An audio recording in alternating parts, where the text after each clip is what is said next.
Kisah sapi dan kerbau. Wazir bercerita kepada putrinya Syahrazad bahwa pada zaman dahulu kala ada seorang saudagar yang kaya raya. Ia memiliki banyak harta dan hewan ternak. Ia memiliki seorang istri dan beberapa anak. Allah Subhanahu wa Ta'ala pun memberikannya pengetahuan tentang bahasa hewan, termasuk bahasa burung. Tempat tinggal saudagar itu sangat subur. Di rumahnya ia memelihara seekor keledai dan sapi jantan. Pada suatu hari, sapi mendatangi kandang keledai. Ia menemukan tempat keledai itu bersih karena selalu disapu dan tanahnya basah karena selalu disirami. Tempat makanan keledai pun tampak berisi gandum yang sudah disaring, serta jerami yang kering dan tampak empuk. Keledai sedang tertidur dengan penuh kenyamanan. Sapi kemudian kembali ke kandangnya. Pada waktu-waktu tertentu, keledai dinaiki oleh majikannya untuk suatu keperluan, kemudian dikembalikan ke kandangnya. Pada suatu hari, sang saudagar mendengar sapi berbicara kepada keledai. "Sungguh menyenangkan keadaanmu," kata sapi kepada keledai. "Sementara aku sedang kepayahan, engkau justru sedang menikmati istirahatmu sambil menyantap gandum yang halus.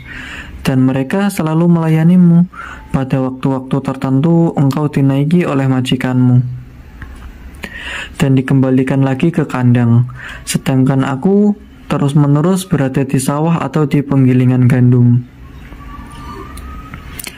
Apabila engkau dibawa ke sawah dan mereka meletakkan alat penarik baja di punggungmu, maka berbaringlah dan jangan bangkit, sekalipun mereka memukulmu," balas keledai. "Kalaupun engkau bangun juga, segeralah kembali berbaring. Jika mereka mengembalikanmu ke kandang dan memberikan kacang buncis untukmu, janganlah dimakan. Bersikaplah seolah-olah engkau tidak berdaya, tidak bisa makan dan minum selama 1 atau 2 hari atau bahkan sampai 3 hari. Dengan begitu, engkau akan dapat beristirahat, memulihkan tenaga, dan menghilangkan rasa penat." Saat itu, sang saudagar mendengarkan percakapan kedua hewan piaraannya dengan penuh perhatian. Ketika buruh tani yang biasa menggiring hewan untuk membajak sawah mendatangi kandang sapi dengan membawa makanan, sapi memakannya sedikit. Pagi itu, buruh tani menggiring sapi ke sawah. Namun, ia mendapati sapi itu dalam keadaan tidak berdaya dan segera melaporkannya kepada sang saudagar.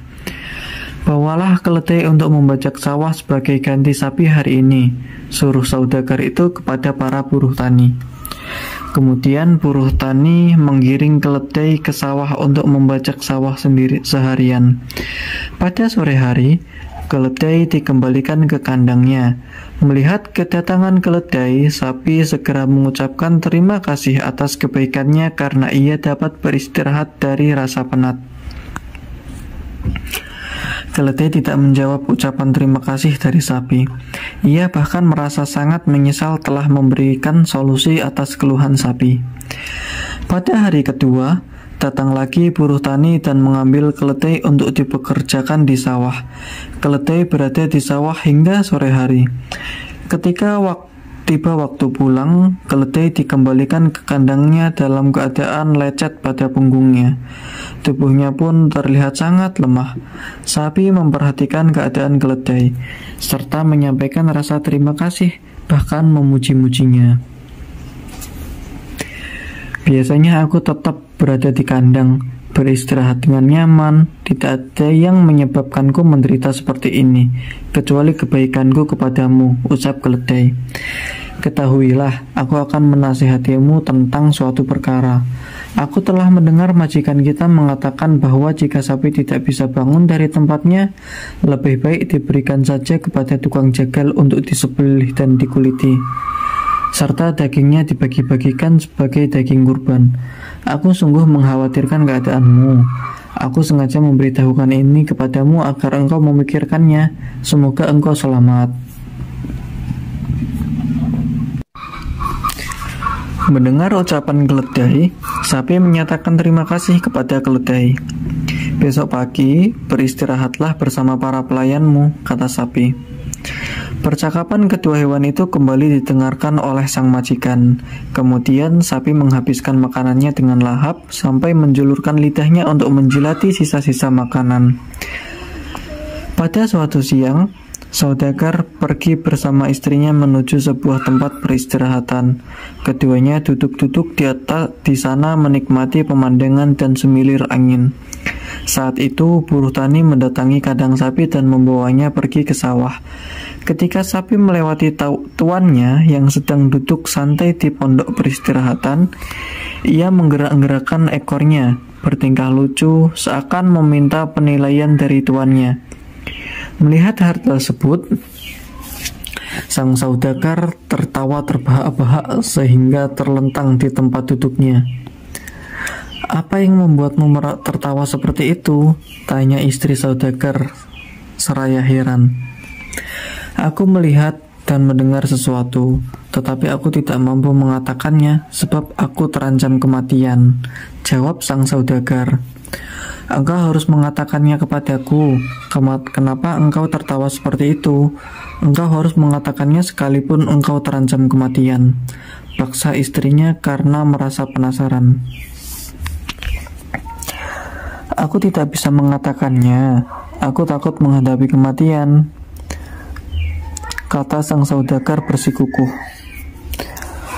"Pasti engkau menertawakanku." Sang istri terus-menerus mendesak suaminya untuk mengatakan sebab-sebab yang membuatnya tertawa. Akhirnya saudagar itu memutuskan untuk menyerah. Namun ia kebingungan. Ia pun mengumpulkan anak-anaknya. Ia juga mengutus pelayannya untuk menghadirkan hakim dari para saksi. Sebab ia ingin memberikan wasiat terakhir terlebih dahulu sebelum mengungkapkan rahasia dan menemui ajalnya. Hal ini dilakukannya karena ia sangat mencintai istri sekaligus ibu dari anak-anaknya. Apalagi istrinya adalah putri pamannya sendiri, jadi masih saudara sepupunya. Saat itu umur sang saudagar sudah mencapai 120 tahun. Sang saudagar juga mengundang seluruh keluarganya, bahkan seluruh warga kampung. Kepada mereka, ia menceritakan kisah yang dialaminya mengenai ilmu mengetahui bahasa hewan yang dimilikinya. Ia mengungkapkan rahasianya bahwa jika ia mengatakan apa yang didengarnya dari hewan kepada orang lain, maka ia akan mati. Seluruh orang yang hadir di rumah sang saudagar membujuk sang istri. "Sebaiknya engkau hentikan permintaanmu itu agar suamimu tidak berhadapan dengan kematian. Bagaimanapun ia adalah ayah dari anak-anakmu," kata orang-orang berusaha menasihati. "Aku tidak akan menghentikan persoalan ini sebelum ia mengatakan rahasianya kepadaku, sekalipun ia harus mati," tegas sang istri. Mengetahui kekerasan hati wanita itu, orang-orang tidak bisa berbuat apa-apa selain diam. Kemudian sang saudagar bangkit dari tempat tidur, menuju ke pancuran air dan mengambil air wudhu. Setelah berwudhu, ia akan mengatakan rahasia itu dan siap untuk mati. Ia kemudian kembali ke tempat tidurnya. Selain memelihara keledai dan sapi, sang saudagar juga memelihara seekor ayam jantan dan 50 ekor ayam betina. Ia juga memiliki seekor anjing. Sesaat sebelum mengatakan rahasianya, ia mendengar anjing sedang memanggil ayam jantan. "Engkau selalu bersenang-senang dengan betina-betinamu, sedangkan majikan kita akan segera menghadapi maut," cela anjing kepada ayam jantan. "Ada apa dengan majikan kita?" tanya ayam jantan. Anjing menceritakan kejadian yang dialami oleh sang majikan. "Demi Allah, majikan kita kurang cerdas," ucap ayam jantan. "Aku mempunyai 50 istri dan aku bisa menyukai atau membenci mereka sekehendak hatiku.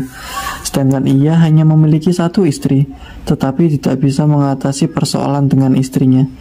Ia bisa saja mengambil sebagian dahan pohon kayu, kemudian masuk ke kamar istrinya dan memukulinya sampai mati atau sampai ia bertaubat untuk tidak akan menanyakan apapun. Demikianlah Ketika sang saudagar mendengar ucapan ayam jantan yang sedang berbicara dengan anjing, ia segera berpikir seperti ayam jantan itu, serta berencana untuk memukuli istrinya. Aku khawatir raja akan memperlakukanmu seperti si saudagar itu memperlakukan istrinya, nak, kata wazir menghentikan kisahnya. Apa yang telah dilakukan oleh saudagar itu, ayah? Tanya Syahrazad penasaran. Sang wazir pun melanjutkan ceritanya. Atas dasar ucapan ayam jantan itu, sang saudagar masuk ke dalam kamar. Sebelumnya ia memotong dahan pohon dan menyembunyikannya di dalam kamar. Masuklah ke dalam kamar agar aku bisa mengatakan rahasiaku dan tidak ada seorang pun yang menyaksikannya selain dirimu. Setelah itu aku siap untuk mati, pinta sang saudagar kepada istrinya. Wanita itu pun masuk ke dalam kamar mengikuti suaminya. Sang saudagar mengunci pintu kamar dan dengan segera memukuli istrinya sampai pingsan.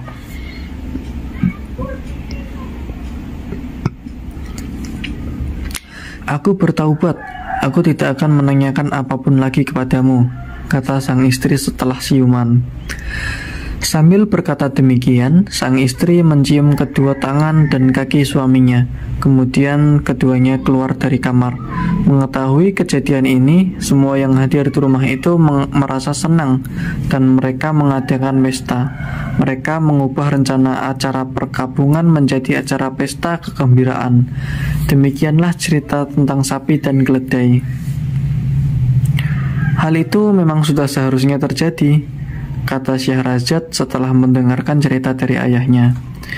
Setelah wazir merasa bahwa anaknya telah berketetapan hati untuk kawin dengan sang raja, maka ia segera mempersiapkan segala kebutuhan dan membawanya kepada Raja Syahrayar.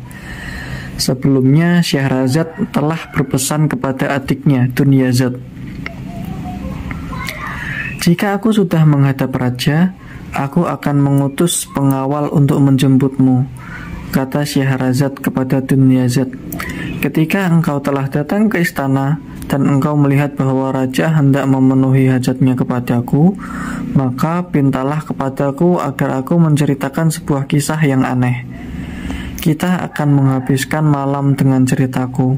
Insya Allah, aku akan bebas pada malam pertama." Demikianlah ketika tiba di istana, Raja Syahrayar menyambut wazir dan anaknya dengan gembira. "Apakah engkau datang untuk memenuhi keinginanku?" tanya Raja Syahrayar. "Benar, yang mulia," jawab wazir. Maka Syahrazad pun resmi menjadi permaisuri raja. Ketika raja hendak memasuki kamar pengantin, Ratu Syahrazad menangis. Raja Syahrayar terkejut. "Apa yang terjadi denganmu?" "Yang mulia, hamba mempunyai adik perempuan. Hamba ingin mengucapkan selamat berpisah kepadanya," jawab Ratu Syahrazad sambil sesekukan. Raja Syahrayar pun segera mengutus pengawal untuk menjemput adik iparnya. Tidak berapa lama kemudian, Dunyazad tiba di istana. Ratu Syahrazad memeluk adiknya. Dunyazad pun duduk di lantai dekat ranjang pengantin. Sang raja kemudian membawa Ratu Syahrazad ke peratuannya. Ia mencumbu dan menikmati keperawanan Ratu Syahrazad. Kemudian setelah selesai memadu cinta, Ratu Syahrazad mengajak raja menemui adiknya. Mereka duduk bersama dan bercakap-cakap. "Demi Allah, sudilah kiranya kakak menceritakan sebuah kisah kepada kami sekedar menunggu rasa kantuk menjelang," pinta Dunyazad kepada Ratu Syahrazad. "Dengan senang hati, adikku, jika baginda yang bijak ini mengizinkannya." Ketika mendengar percakapan istri dan adik iparnya, sedangkan hatinya sedang gelisah memikirkan cara untuk menghabisi nyawa istrinya itu, maka Raja Syahrayar merasa senang untuk mendengarkan cerita istrinya. Maka Ratu Syahrazad pun mulai bercerita.